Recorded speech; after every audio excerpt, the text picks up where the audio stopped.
we were thrilled to see your character in the panel this morning.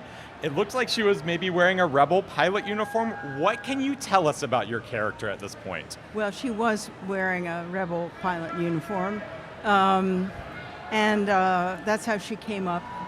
And now, of course, she's still a pilot, and she's one of the people who's, working to protect the New Republic.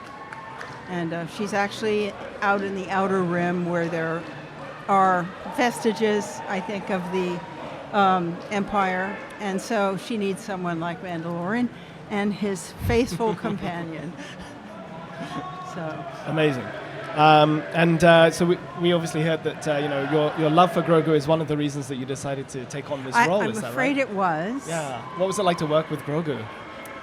Grogu is very mischievous. I'm sure that won't surprise you.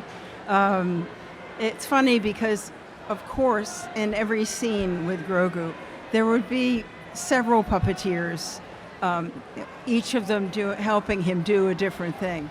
But no matter how many puppeteers were around him, all I saw was Grogu.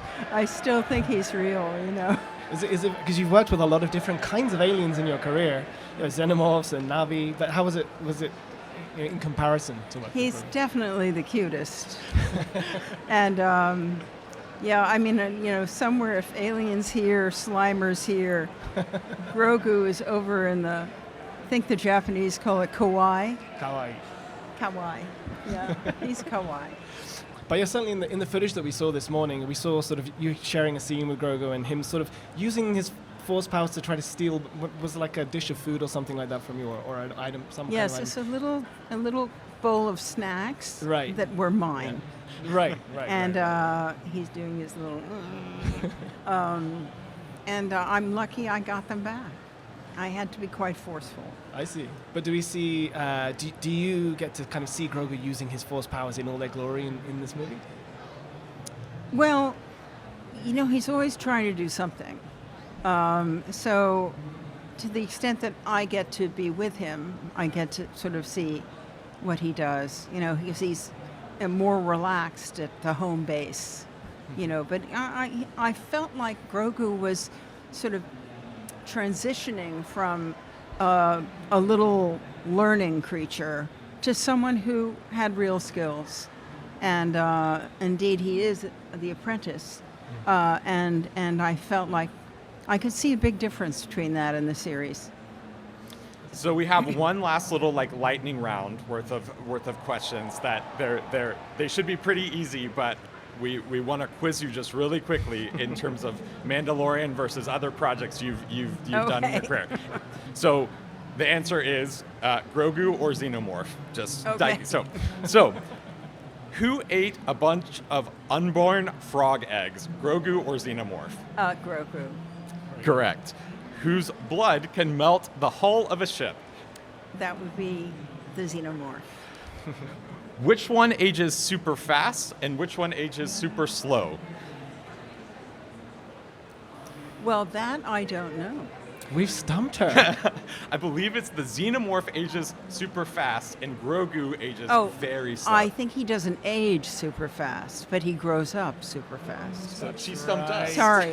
I mean, who knows how long they live? Maybe it's 300 years. We thought we stumped you, but you stumped us. Which one of them, Xenomorph or Grogu, brought Werner Herzog to tears? It was him. Okay, it was good. him. Last question.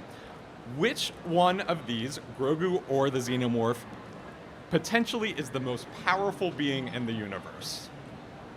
Well, it's not that I don't believe in him, but I'm afraid it is the Xenomorph. Why? Why do you think that? Why do you feel that way?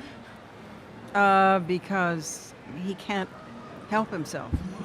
He just has to take over and destroy and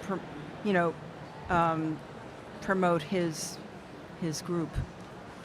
So I just think that what I know of, what I remember of Yoda is that Yoda's too wise to do all of that. He's not a destructive being. He's on the side of good. And I think he is too, obviously. And he's just too cute to be all that threatening. and Well, powerful. you know, listen, if he'd stayed with Werner Herzog, who knows what he would have become. Maybe that's the sequel. That could be a great movie. Cute but deadly. Yeah. Thank you so much for your time. We really Thank appreciate you. it. That was really fun. Thank you.